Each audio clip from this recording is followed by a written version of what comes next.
देखिए, भारत की जनगणना एक ऐसा विषय वस्तु है जिसको लेकर इस समय सबसे ज्यादा प्रतीक्षा की जा रही है कि भाई 2021 की जनगणना का डेटा कब आएगा।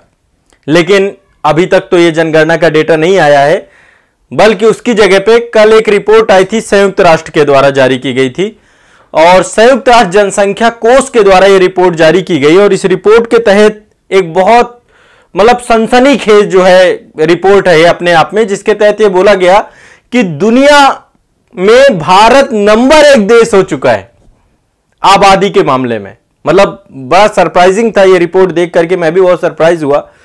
बट एटलीस्ट अब ये क्या डेटा हो सकता है। देखो, संयुक्त राष्ट्र जनसंख्या कोष के द्वारा दिया गया है, तो निश्चित तौर पे आप मान सकते हैं कि अंतरराष्ट्रीय सबसे बड़े संस्थान के द्वारा दिया गया। अंतरराष्ट्रीय सबसे बड़ी संस्था आपकी यूनाइटेड नेशन है। तो ये पहले इस खबर के बारे में चर्चा करते हैं। अब देखो, 2021 का जो डेटा है वो अभी आने में डिले है। मान के चलिए कि वो अभी अगले साल तक डेटा आपका आएगा। वो सरकार के द्वारा कोविड के कारण से, कई सारे कारणों से वो डेटा आपका डिले हो गया है। अब हो सकता है चुनाव के पहले आ जाए, चुनाव के बाद आ जाए, जो भी होगा उसकी प्रतीक्षा है हमें। लेकिन इस समय चूंकि चर्चा में बना हुआ है, सबके दिमाग में यही है कि भाई जनगणना का डेटा कब आएगा। अब चूंकि अंतिम समय चल रहा है 2011 की जनगणना का, यदि 21 का डेटा अभी तक आ जाता, क्योंकि 23 चल रहा है, तो निश्चित तौर पे 21 की जनगणना आपको पढ़ा भी चुके होते और उससे क्वेश्चन भी बनने लग जाते। अब आयोग के पास अभी 21 की जनगणना ना होकर 2011 की जनगणना ही है, तो इसी से प्रश्न पूछे जाएंगे, इसी से प्रश्न बनेंगे। और इस समय इससे हर बार हर एक एग्जाम में 3 से 4 क्वेश्चन, 5 क्वेश्चन तक जनगणना से पूछे जाते हैं। जनगणना एक दिन में याद नहीं होती है, इसलिए आज के सेशन में आप मेरे साथ जो फैक्ट मैं आपको बताऊं, तथ्य आपको बताऊं, उनको ध्यान से सुनना है, साथ साथ लिखते भी जाना है। कुछ ज्यादा ऐसा नहीं होगा कि मैं ब्लास्ट कर दूंगा बहुत सारे फैक्ट का, बट मैं आपको इंपॉर्टेंट फैक्ट बता के जाऊंगा जो रफली आपको पता होने चाहिए। इसके बाद हम 1-2 सेशन और रखेंगे और जनगणना आपकी पूरी क्लियर करा दूंगा 11 की। अब 11 की जनगणना यदि आपकी क्लियर हो जाएगी तो 21 की जनगणना में आपको कंपेयर करके 11 की जनगणना को पढ़ना पड़ता है, तो यह भी काम हो जाएगा। और जैसे 21 का डेटा आएगा तो 21 के डेटा को भी हम सबसे पहले कवर करेंगे, उसके लिए निश्चिंत रहिए, मेरी जिम्मेदारी है। तो पहले मैं एक बार यूनाइटेड नेशन के बारे में बता देता हूं कि यूनाइटेड नेशन क्या बोल रहा है। थोड़ा सा यूनाइटेड नेशन की इस घटना के बारे में देखिए, ये आज तक की न्यूज थी कल की, कि भारत जो है आबादी के मामले में चीन की तुलना में लगभग 29 लाख लोग चीन से ज्यादा हो गए हैं। 29 लाख लोग जो है चीन से ज्यादा हो गए हैं। और संयुक्त राष्ट्र जनसंख्या कोष के द्वारा यह आंकड़ा जारी किया गया है और इस आंकड़े में कहा गया है कि भारत दुनिया का सबसे बड़ा आबादी वाला देश बन गया है। यह देख सकते हैं आप, ठीक है, यह है डेटा। तो भारत चीन को पीछे छोड़ करके दुनिया का सबसे आबादी वाला देश बन गया है संयुक्त राष्ट्र के हिसाब से। अभी हमारे डेटा जारी होंगे, ठीक है, उसकी प्रतीक्षा कर लीजिए। तो भारत की आबादी कितनी पहुंच गई है यूनाइटेड नेशन के द्वारा? 142.86। ये रियल टाइम डेटा हो सकता है, अब जो भी हो। और यहां तक करें कि इस साल हम 30 लाख की बढ़त बना लेंगे, अभी भारत की आबादी और तेजी से बढ़ेगी ग्रेजुअली। चीन की आबादी कितनी है? 142.57। देखो, चीन की आबादी हो सकता है चीन पीछे हो चुका हो हमसे, क्योंकि चीन के द्वारा वन चाइल्ड पॉलिसी जो थी आपकी, एक बच्चे की जो नीति थी वो काफी लंबे समय तक चली, 2018-19 तक चीन उसे लेके चल रहा था। तो उस कारण से भी, और फिर दूसरा क्या है, एक एटीट्यूड डेवलप हो जाता है। तो चीन में जनसंख्या निश्चित तौर पे डाउन हुई होगी, ये तो तय है बात, है ना। तो ये एक आपकी जो बहुत बड़ी चर्चा है, इस समय चर्चा का विषय भी बना हुआ है कि हमारी आबादी जो है पहुंच चुकी है इस डिजिट में। कल काफी लोग लाइव में, काफी बच्चे जो है डिस्कस भी कर रहे थे इस मुद्दे को लेकर, तो मुझे लगा कि चलो मैं फिर आपको बता ही देता हूं। 142.86 ये आपका यूनाइटेड नेशन के द्वारा बोला गया है। अब देखो, मैं आपको एक वेबसाइट का डेटा दिखाता हूं, ठीक है, एक वेबसाइट का डेटा है और मैं चाहता हूं कि उस वेबसाइट के डेटा को आप लोग भी देखें। और संभवतः मुझे लगता है कि ये डेटा रियल टाइम डेटा होगा, तो इसमें तो भारत बहुत पीछे है। अब पता नहीं ये सच्चाई कितनी है, बट एक वेबसाइट है, वो आप लोग भी सर्च कर सकते हो। मैं वेबसाइट आपको बता देता हूं, worldmeter.info। मैं आपको पहले दिखा देता हूं, बाद में आप लोग सर्च कर लेना, ठीक है। ये वाली साइट, ये देख सकते हैं, ये आपको कुछ नंबर्स दिख रहे होंगे यहां पे। ये एक वेबसाइट है worldmeter.info। वैसे मैं इसके बारे में बताऊंगा कि विश्व की आबादी 8 अरब पहुंच चुकी है। ये देखिए, पूरे वर्ल्ड की पॉपुलेशन का रियल टाइम काउंटडाउन चल रहा है, रियल टाइम काउंटडाउन। और हो सकता है आप बहुत जो है सरप्राइज हो जाएं, हर टाइम पीरियड पे बहुत सारे लोग जन्म ले रहे हैं और हर टाइम पीरियड पे बहुत सारे लोग खत्म भी हो रहे हैं। तो यहां पे देखिए प्लस माइनस भी हो रहा होगा ये डेटा। ये देखिए पूरी की पूरी आबादी है, ये पूरे विश्व की आबादी है और पूरे विश्व की आबादी के साथ साथ मैं भारत की आबादी को दिखाऊं यदि इस साइट के हिसाब से www.worldmeter.info के अंतर्गत ये मैं डेटा आपको दिखा रहा हूं। तो ये साइट में आप लोग भी देख लेना और इस साइट में ही देखिए ये डेटा है चीन का। अभी भी देखा जाए इस साइट के अकॉर्डिंग तो चीन नंबर 1 में बना है। चीन की जनसंख्या ये साइट दिखा रही है 1,45,000, ठीक है, वो माफ करेगा 1 लाख कहां से 1,45 करोड़ है ना, ये जनसंख्या है और भारत की इस साइट के हिसाब से 1,41 करोड़ है। अब यदि हम ऑफिशियल देखो, ऑफिशियल हम संयुक्त राष्ट्र को ही मानेंगे, संयुक्त राष्ट्र जनसंख्या कोष को। यहां पे देखिए ये संख्या घट बढ़ रही होगी, आप इंडिया को भी देख सकते हैं इसमें, ये हमारे देश की का रियल टाइम डेटा दिखा रहा है। यहां पे देखिए बढ़ रही है ये, तो हर सेकंड में बच्चे जन्म ले रहे हैं, हर सेकंड में मृत्यु भी हो रही है। अब ये किस सर्वे के हिसाब से चीजें करते हैं ये नहीं पता है, बट ये साइट के हिसाब से एक डेटा आपका जो है worldmeter.info, आप लोग भी देख सकते हैं। चलिए अब मैं यहां पे बात कर रहा था, हम जनगणना की बात कर रहे थे कि भाई जनगणना को लेकर 2011 के डेटा है, तो कुछ थोड़ा सा इंटरेस्टिंग फैक्ट आप लोगों को मैंने बता दिए। अब मैं आपको लेकर के चलता हूं। अब देखो नंबर 1 ये कौन है, अमित कुमार जी कह रहे हैं सर जहां नंबर 1 आना रहता है वहां लास्ट में रहता है। सही बात है, बहुत सारी रिपोर्ट होती हैं, चाहे वर्ल्ड इकोनॉमिक फोरम की रिपोर्ट हो या फिर अन्य बहुत सारी संस्थानों की रिपोर्ट हो, उनमें अभी हमारी स्थिति बहुत दयनीय रहती है, बात सही है। बट एट लीस्ट आबादी के मामले में तो हम बहुत ज्यादा हो गए, तो डरने की अब जरूरत नहीं है। विश्व में चीन से भी अब डरने की जरूरत नहीं रही, संख्या बल में ज्यादा है, युवा देश है, विश्व का सबसे युवा देश भारत ही है इस समय। तो अब देखो आप लोगों के कंधों में सारा दारोमदार है कि अब देश को आप किस दिशा में ले जाते हो। ठीक है, देखिए अब मैं आपको आपकी शक्लें दिखाता हूं, ये है आपकी शक्लें, अब ढूंढो आप लोग अपने अपने को। ये है हमारे देश की पॉपुलेशन,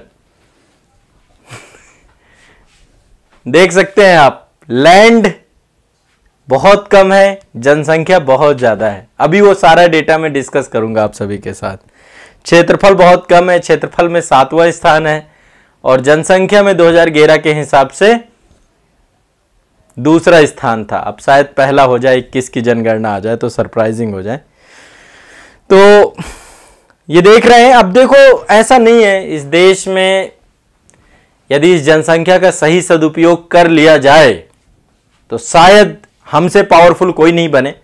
लेकिन एक चीज सोचिएगा, मैं हमेशा एक बात जरूर सोच रहा हूं, जब भी बात आती है कि डेमोग्राफिक डिविडेंड की बात आती है या फिर ह्यूमन रिसोर्स की बात आती है, मानवीय संसाधन की बात करते हैं, तो एक बात मेरे दिमाग में खनकती है, शायद आप लोग भी आज इस प्रोस्पेक्टिव को समझ पाए कि हमेशा सरकार कहती है कि भाई 1 चाइल्ड पॉलिसी होनी चाहिए, 2 चाइल्ड पॉलिसी होनी चाहिए। अभी उत्तर प्रदेश सरकार के द्वारा अपनी जनसंख्या नीति भी जारी की गई, जिसके तहत कहा गया कि भाई 2 बच्चे ही रखने हैं, 2 से ज्यादा रखेंगे तो बहुत सारी सुविधाएं आपकी छीन ली जाएंगी या बहुत सारी सुविधाएं आपको मिल जाएंगी यदि आप 2 बच्चे ही रखेंगे, 1 बच्चा रखेंगे।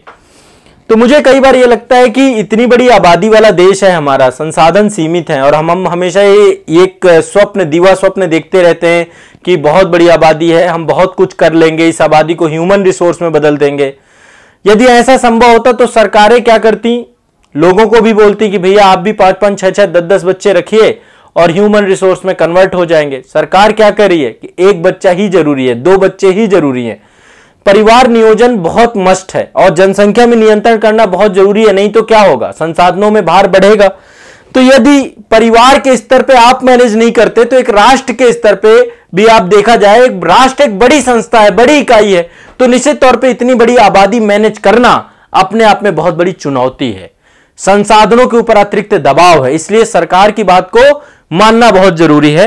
तो उस मुद्दे पे अभी बाद में बात करेंगे। ये देख सकते हैं, ये आप देख सकते हैं देश की आबादी का प्रतिनिधित्व है, ये फोटो कर रही है। अब हम बात कर रहे हैं सेंसस 2011 की, ठीक है। अब देखो ये तो रही कुछ इंटरेस्टिंग बातें, अब बात करना है रटने की। अब आपको याद करना है, मैं आपको बहुत सारे फैक्ट, डेटा, बहुत सारी चीजें यहां पे डिस्कस करना जाऊंगा, आप लोगों को लिए लिखता जाऊंगा और मैं उम्मीद करूंगा कि आप सभी साथ साथ मेरे क्या करेंगे, उसे भी लिखते जाएंगे और पढ़ते जाएंगे। तो फाइनली हम 2011 की जनगणना को देख रहे हैं। 2011 की जनगणना को देख रहे हैं, उसके अंतिम आंकड़े देख रहे हैं। ठीक है, पहले मैं डेटा बता देता हूं, फिर इसके बाद बहुत सारे ऐसे टॉपिक जो जनसंख्या वाले सेगमेंट से पूछे जा सकते हैं कि भाई कौन जारी करता है रिपोर्ट, गृह मंत्रालय के अंतर्गत कौन सा विभाग है, वो सब चीजें बाद में देखेंगे। संविधान की किस अनुसूची में प्रबंध है, कौन बड़ा अधिकारी, सब कुछ डिस्कस बाद में करेंगे। पहले मैं यहां पे आता हूं 2011 की जनगणना के ऊपर सीधा सीधा। ठीक है, 2011 की जनगणना के हिसाब से देखें तो टोटल पॉपुलेशन कितनी थी इंडिया की, एक बार याद कर लेते हैं आज। ठीक है, एक बार याद कर लेते हैं।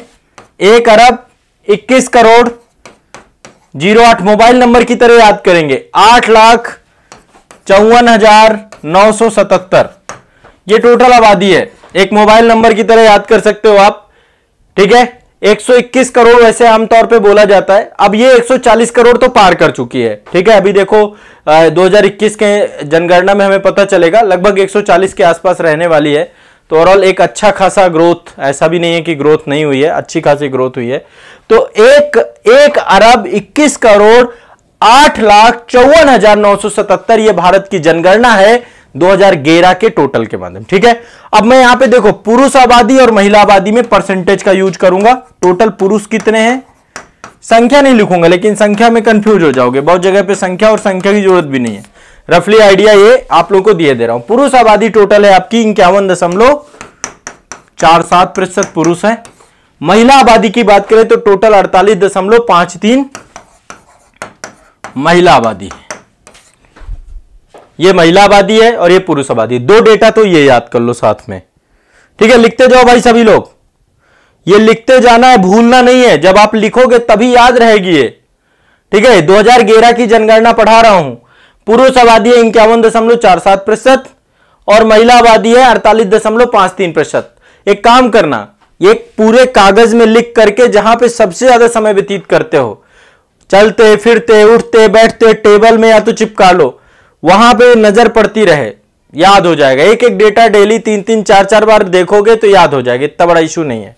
ठीक है, तो एक तो ये हो गया टोटल जनसंख्या। ठीक है, अब बात करते हैं, एक आयु वर्ग बनाया गया है 0 से 6 आयु वर्ग का। 0 से 6 आयु वर्ग की बात करते हैं,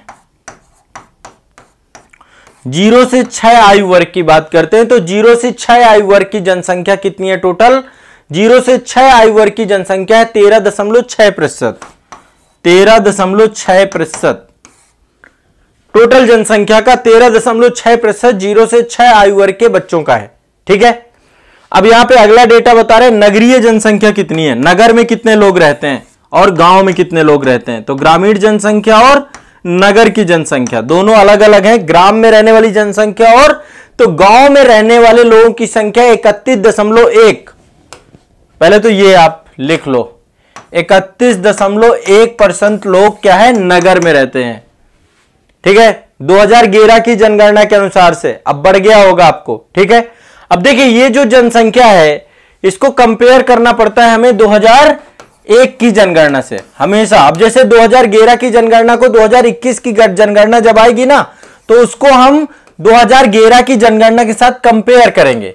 तो जब हम 2001 की जनगणना को 2011 की जनगणना से कंपेयर करते हैं तो हम पाते हैं कि 10 सालों में जनसंख्या वृद्धि कितनी हो गई है, 17.7%। 17.7%, ये दशकीय वृद्धि से बोलते हैं, दशकीय वृद्धि। ये भी याद कर लो, ये पूछा जाएगा, ये जानना होगा। अभी देखो, अभी आपके पास यही है तो इसी से क्वेश्चन पूछता है।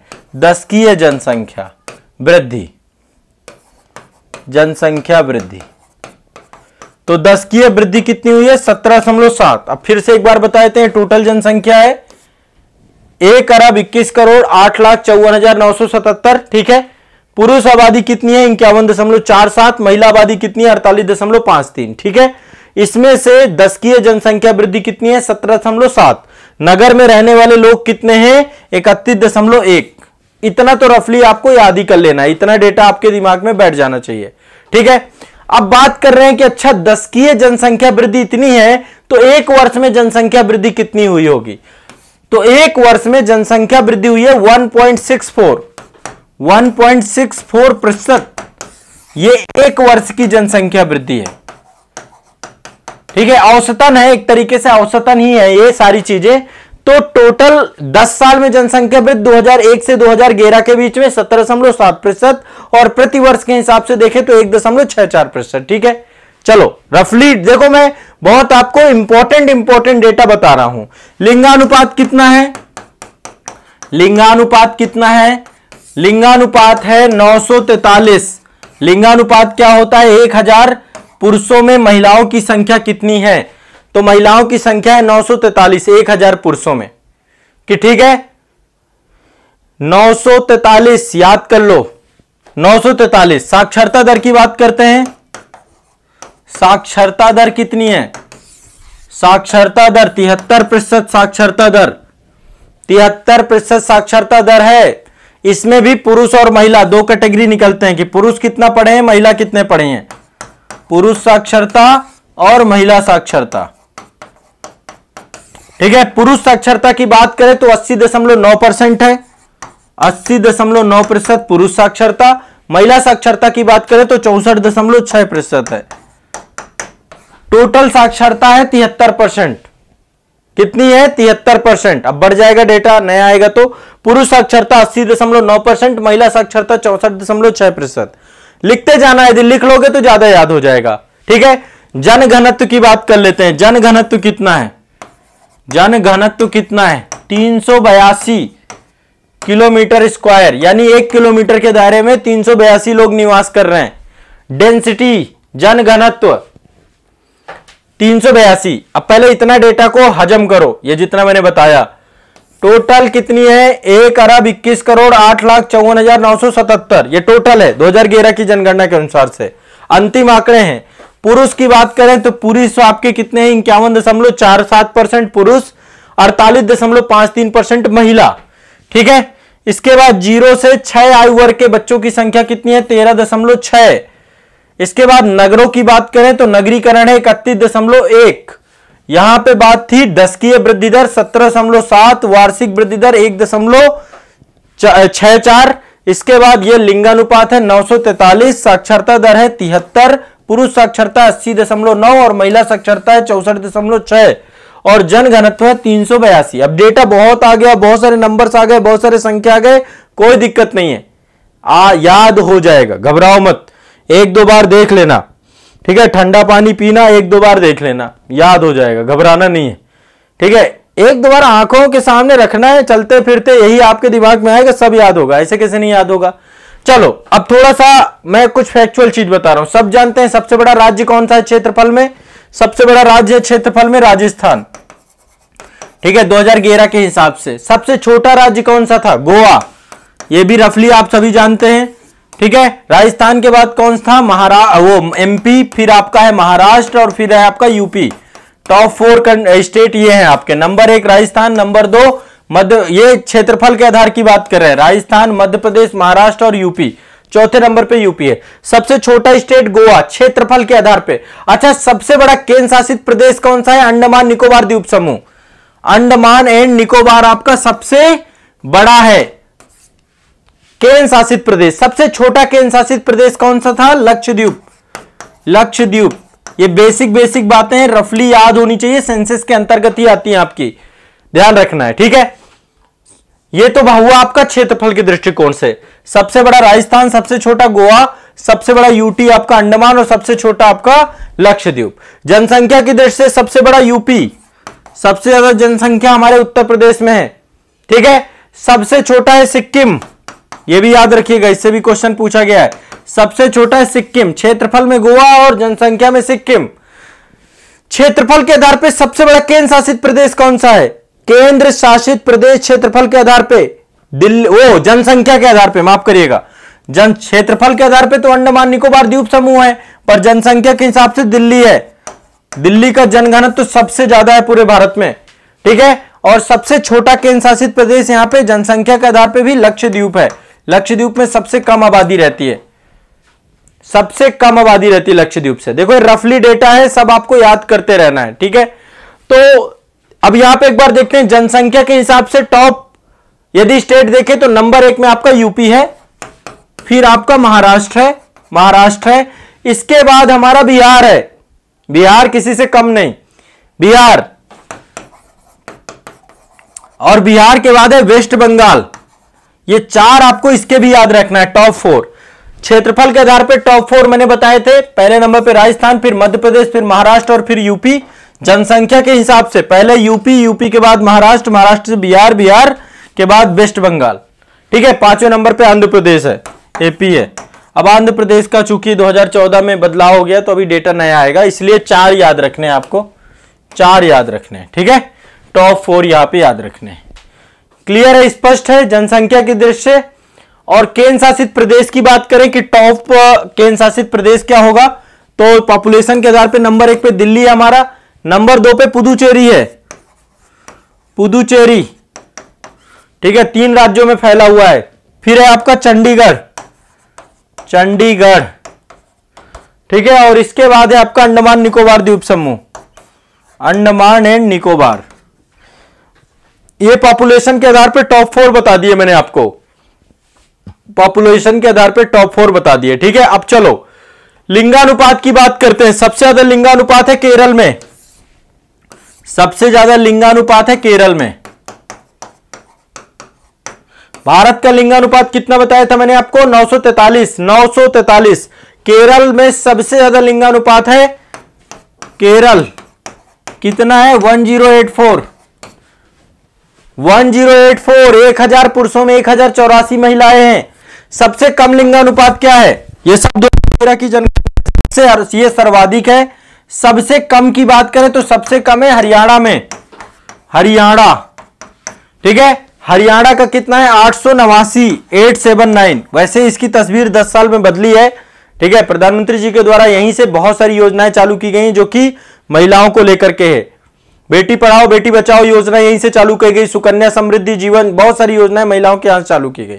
ठीक है, अच्छा कौन सा केंद्र शासित प्रदेश है जहां पे सबसे ज्यादा लिंगानुपात है, तो वो है पुदुचेरी।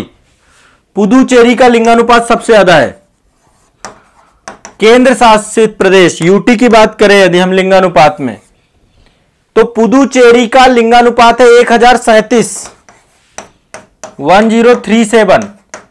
ठीक है, इसके बाद दूसरे नंबर पे बात करें सबसे कम लिंगानुपात किस केंद्र शासित प्रदेश में है, दमन एंड दीव में।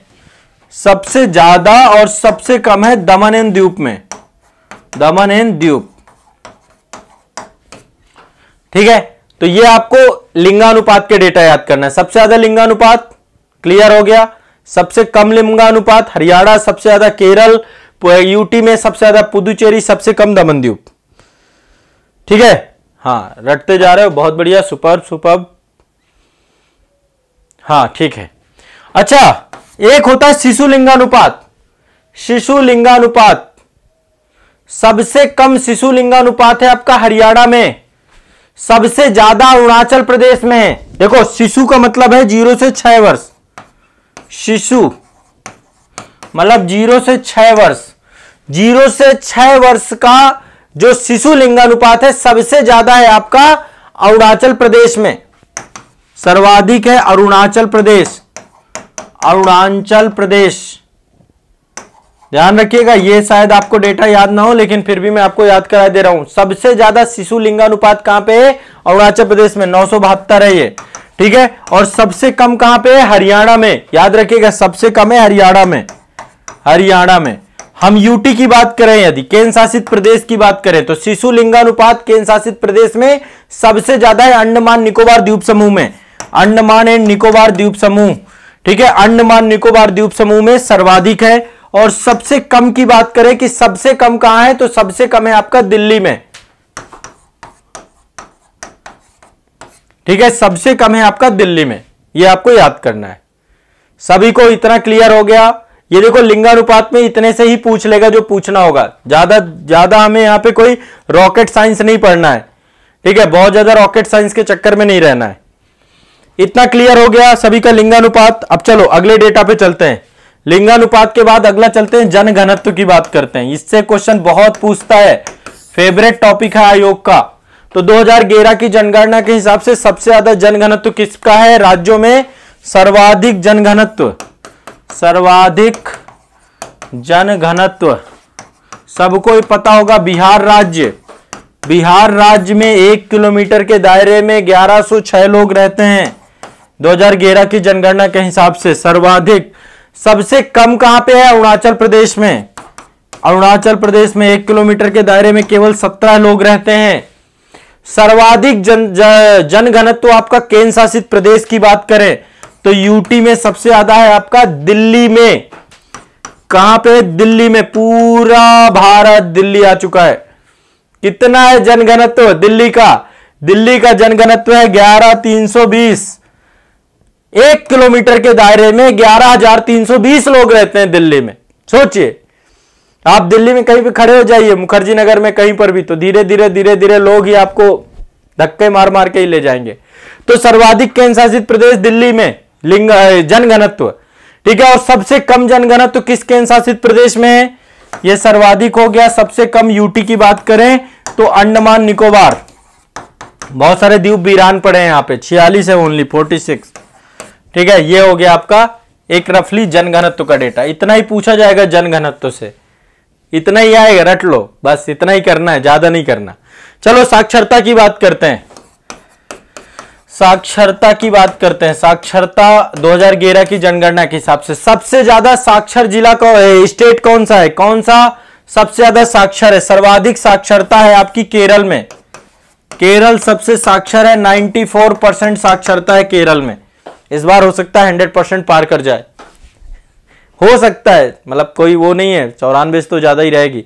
अच्छा, सबसे कम साक्षर स्टेट कौन सा है? सबसे कम साक्षर है बिहार। मतलब ये सबसे बड़ा दुर्भाग्य है देश का, जो शिक्षा का केंद्र है, जिसको लैंड ऑफ नॉलेज कहा जाता है, वहां पे एजुकेशन स्तर इतना गिरा हुआ है। इस बार देखते हैं शायद सुधार हो। तो सबसे कम साक्षर बिहार, सर्वाधिक साक्षर केरल। सर्वाधिक केंद्र शासित प्रदेश कौन सा? यूटी है। यूटी सर्वाधिक साक्षर कौन सा है? सबसे ज्यादा साक्षर है लक्षद्वीप। लक्षद्वीप 91.8% लोग, जनसंख्या ही ज्यादा नहीं है लेकिन फिर भी परसेंटेज के हिसाब से देख रहे हैं। न्यूनतम कौन सा है? न्यूनतम है दादरा नगर हवेली। अब तो ये नहीं रहा, अब ये दमन द्वीप से जुड़ गया, लेकिन 2011 में था दादरा एंड नागर हवेली।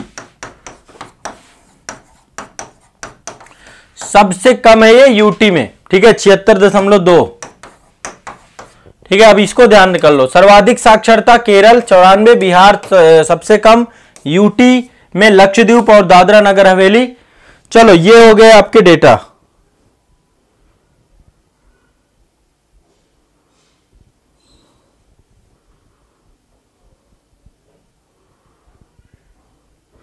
देखो, बिहार दुर्भाग्य है और कुछ नहीं कह सकते हैं। बिहार के लोग जितना परिश्रमी और जितना मेहनत करते हैं, शायद भारत में कोई भी स्टेट इतना मेहनत परिश्रम करता हो, बट वहां की राजनीति ने सब चौपट कर रखा है। चलिए, अब ये हो गया आपका, काफी सारे डेटा हो गए। इतना पचा लोगे कि नहीं बताओ? आज के लिए इतना ही रखूं? इतना पचा लो, आज इतना पचा लो, फिर इसके बाद नेक्स्ट क्लास में और बहुत सारे टॉपिक लेकर के आऊंगा। अभी जनगणना से जुड़े हुए मैं कुछ आपको बेसिक चीजें पढ़ा दूंगा, ताकि आपकी नई जनगणना है तो बिल्कुल रिफ्रेश होके बस डेटा आपको देखना हो, बस कि ये अच्छा ये है। मैं वैसे क्लास में आपको पढ़ाऊंगा ही नई जनगणना। तो आज के लिए इतना ही रखते हैं, इतना पचाओ, बहुत है ये, अपने आप में बहुत सारा डेटा दे दिया आपको, ठीक है। और एक बार दो बार नहीं हो तो सेशन को दोबारा देख लेना, रट जाएगी जनसंख्या, ठीक है। चलिए, अब नंबर 1 आ गए हैं तो फिर नंबर 1 बनिए पढ़ने में भी। और आप लोगों के हाथ में भारत का भविष्य है, इसलिए जिम्मेदारी समझिए, सिर्फ रोजगार के लिए नहीं, देश के लिए पढ़िए, है ना। रोजगार तो मिलेगा ही मिलेगा। थोड़ा सा आप एक मोटिवेशन ये भी बना सकते हैं कि आप कंट्री के लिए एक अच्छे नागरिक के तौर पे बनना है तो एजुकेशन ही एक माध्यम है। चलिए, बाकी